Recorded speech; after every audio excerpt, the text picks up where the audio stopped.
السلام علیکم ورحمۃ اللہ وبرکاتہ۔ میرے پیارے محترم ناظرین کرام، آج کا جو ہمارا مضمون اور ٹاپک ہے وہ یہ ہے کہ 5 آدمی ایسے ہیں جن کی دعا قبول نہیں ہوتی، اگرچہ وہ نماز پڑھے، چاہے روزہ رکھے، چاہے ذکر اذکار کرے، اگر وہ دعا مانگے گا اس کی دعا قبول نہیں ہوگی۔ تو وہ 5 آدمی کون ہیں؟ آج کا ٹاپک ہمارا مضمون یہ ہے، تو ہم اس ویڈیو کو دیکھیں گے پورا اور پوری بات کو سمجھیں گے، تو بات کی سمجھ آئے گی تو پھر ہم عمل کریں گے۔ اور یہ میرے دوستو اور میرے محترم بھائیوں، یہ کوئی سختی کی بات نہیں ہے، بلکہ ایسے احادیث اور قرآن کریم کی جو آیات مقدسہ آتے ہیں، تو جو منافقین کے اور بدکار لوگوں کی بدخصلتیں ہیں وہ ہم اپنے آپ سے نکالیں گے۔ اگر ہمارے اندر نہیں ہے تو پھر ہم اس سے پرہیز کریں گے۔ تو 5 آدمی ایسے ہیں جن کی دعا اور عبادت قبول نہیں ہوتی۔ اس میں سے پہلا آدمی والدین کا نافرمان، جو والدین کی نافرمانی کرنے والا ہے، والدین کو یعنی ڈانٹتا ہے، والدین کے دل کو ستاتا ہے، ماں باپ کو پریشان کرتا ہے، تو اس کی نہ نماز قبول ہوتی ہے نہ دعا قبول ہوتی ہے۔ تو میرے دوستو پوری توجہ سے سنیں، ویڈیو کو پورا دیکھیں، پھر بات کی سمجھ آئے گی۔ اور ویڈیو کو لائک بھی کریں اور شیئر بھی کریں تاکہ اور مسلمانوں کو پتہ لگے اور آپ کو ثواب ملے۔ اور جو بھائی میرے یوٹیوب چینل پر نہیں ہے تو چینل کو سبسکرائب کریں۔ والدین کی نافرمانی کرنے والا، اس کی عبادت قبول نہیں ہوتی، اس کی دعا قبول نہیں ہوتی میرے دوست۔ والدین کے دل کو ستانا، پریشان کرنا، وہ جو بھی عبادت کرے گا اللہ اس کی قبول نہیں کرے گا، کیونکہ قرآن کریم میں اللہ تبارک و تعالی نے فرمایا اما یبلغن احدہما او کلاہما ولا تقل لہما اف ولا تنہرہما وقل لہما قولا کریما۔ فرمایا جب تمہاری زندگی میں اپنے والدین دونوں آ جائیں یا دونوں میں سے ایک آ جائے، ایک زندہ ہو ایک فوت ہو جائے، یا دونوں زندہ ہوں آپ کی زندگی میں، تو ولا تقل لہما اف، ولا تقل یعنی قول کے ساتھ بھی اف نہیں کرنا، منہ کے ساتھ بھی اپنے والدین کے سامنے اف نہیں کرنا، ولا تنہرہما اور انہیں ڈانٹنا نہیں ہے، وقل لہما قولا کریما اپنے والدین کے سامنے کریم بات کرنی ہے، یعنی والدین کی عزت کرنی ہے۔ تو جو آدمی والدین کی عزت کرتا ہے، والدین کا فرما بردار ہے، ان کا ادب کرتا ہے، احترام کرتا ہے، ان کے دل کو خوش رکھتا ہے، تو میرے پیارے دوستو اس آدمی کی دنیا میں بھی کامیابی ہے اور آخرت میں بھی کامیابی ہے، وہ دنیا میں بھی خوش رہے گا اور آخرت میں بھی خوش رہے گا۔ تو نمبر 1 وہ آدمی جو والدین کی فرما برداری نہیں کرتا، والدین کو پریشان کرتا ہے، تو اس کی عبادت قبول نہیں ہوتی، ایک۔ دوسرا وہ آدمی جو سود خور ہے، اس کا جو کاروبار ہے وہ کاروبار اس کا سود کا ہے،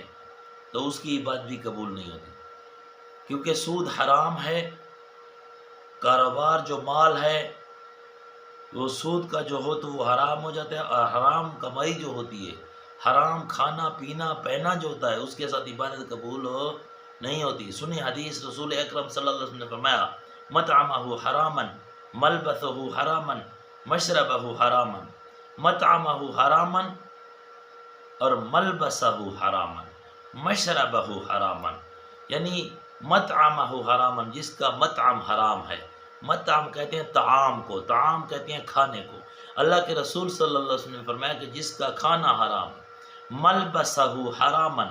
لبس لباس سے نکلتا ہے، ملبس لباس، جس کا لباس یعنی پہنا حرام، اور مشربہ حرامن، جس کا پینا حرام، فاستجاب لذالک، اگر وہ بیت اللہ شریف کا غلیاف پکڑ کر بھی عبادت کرے اللہ اس کی عبادت قبول نہیں کرتا۔ تو یہ دوسرا آدمی ہے جو سود خور ہے، اس کا مال حرام کا ہے، کمائی حرام کی ہے، تو اس کی عبادت قبول نہیں ہوتی۔ تیسرے نمبر پر میرے دوستو، شراب پینے والا، جو شراب پیتا ہے تو اللہ تبارک و تعالی شرابی کی عبادت کو بھی قبول نہیں کرتا، اس کی عبادت، اس کی نماز اور اس کی دعا قبول نہیں ہوتی۔ اور چوتھا آدمی ہے اچھی طرح سے وضو نہ کرنے والا، یعنی وضو میں غفلت کرتا ہے، اس کا وضو ٹھیک نہیں ہے، وضو اچھی طرح سے نہیں کرتا، وضو میں مفسدات کرتا رہتا ہے، تو اس آدمی کی نماز قبول نہیں ہوتی اور دعا قبول نہیں ہوتی۔ اور پانچواں وہ آدمی جو اپنی بیوی کو مارتا ہے، اس آدمی کی دعا قبول نہیں ہوتی، اس کی عبادت اور نماز قبول نہیں ہوتی، جتنی بھی نمازیں پڑھے، دعائیں مانگے۔ جو بیوی کو مارتا ہے، بیوی کے ساتھ زیادتی کرتا ہے، اس کے ساتھ ظلم کرتا ہے، تو اللہ کے رسول صلی اللہ علیہ وسلم نے فرمایا اس کی دعا قبول نہیں ہوتی، وہ مسجد میں بیٹھ کر بھی دعائیں کرے، چاہے وہ حج بیت اللہ کا کرے، اس کی دعا قبول نہیں ہوتی۔ میرے دوستو، اپنی بیوی کے ساتھ زیادتی کرنے والا، اس پر ظلم کرنے والا، کیونکہ اللہ کے رسول صلی اللہ علیہ وسلم نے فرمایا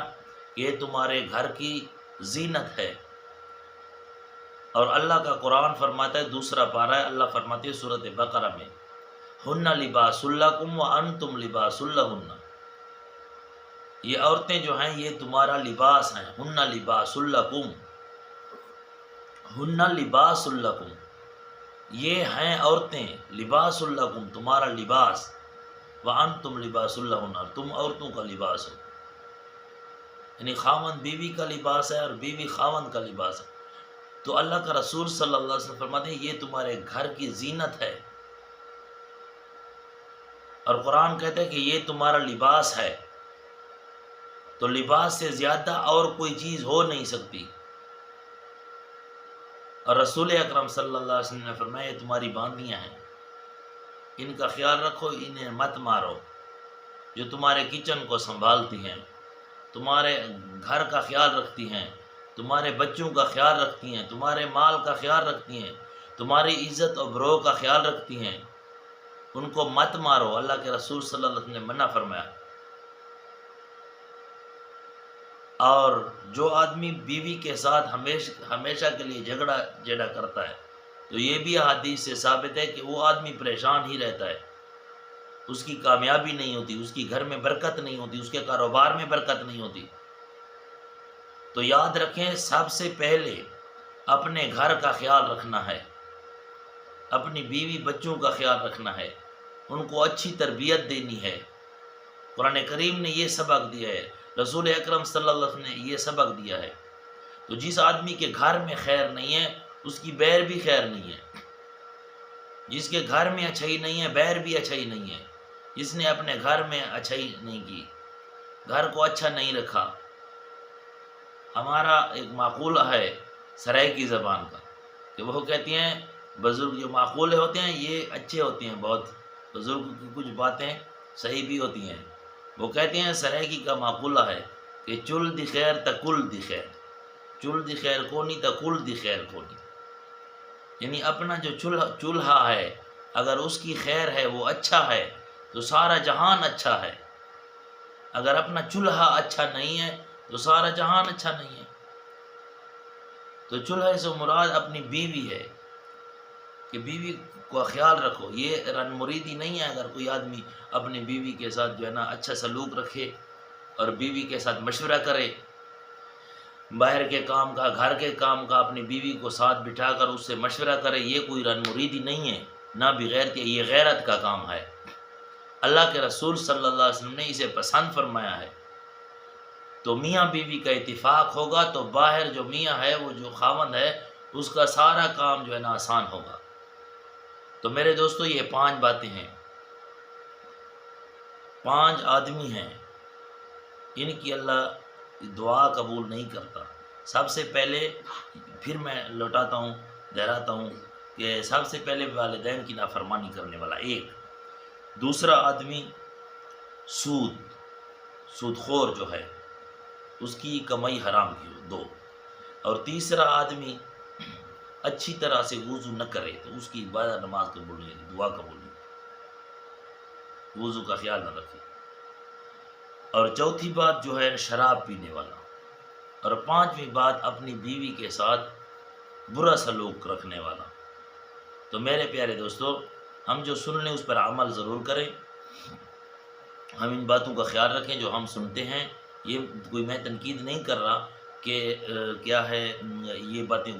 فلاں آدمی ہے، نہیں، میں یہ نہیں کہتا، میں یہ کہتا ہوں کہ میں خود اپنے اندر دیکھ لوں کیا یہ بدخصلتیں میرے اندر تو نہیں ہیں۔ جو سننے والے ناظرین بھائی ہیں وہ سوچ لیں کیا ہمارے اندر نہیں تو ہے، تو نہیں کہیں یہ باتیں، اگر نہیں ہے تو آئندہ کے لیے ہم خیال رکھیں کہ یہ باتیں ہمارے اندر آ نہ جائیں۔ تو قرآن اور حدیث کے بیان کرنے کا اور سننے کا بس یہی مقصد ہے کہ میں خود کہتا ہوں کہ میں سوچ لوں، جو آیت اور جو تقریر اور جو خطاب میں کرتا ہوں، میں کہوں کہ میں خود سوچوں رات کو کہ کیا یہ جو میں نے تقریر کی ہے، جو قرآن کی آیت پڑھی ہے، جو حدیث پڑھی ہے، کیا میرے اندر یہ بدخصلتیں تو نہیں ہیں؟ تو ان سے میں اپنے آپ کو بچاؤں، نکال لوں اندر سے اور توبہ کر لوں، اللہ سے معافی مانگ لوں۔ اگر نہیں ہیں تو پھر آئندہ کے لیے میں خیال رکھوں کہ یہ باتیں میرے اندر آ نہ جائیں۔ تو میرے پیارے دوستو، اللہ تبارک و تعالیٰ آپ سب کو شاد اور آباد رکھے، اللہ تبارک و تعالیٰ آپ کو حفظ امن میں رکھے۔ اقول قولی ھذا استغفر اللہ لی ولکم ولسائر المسلمین واستغفروہ انہ ھو الغفور الرحیم۔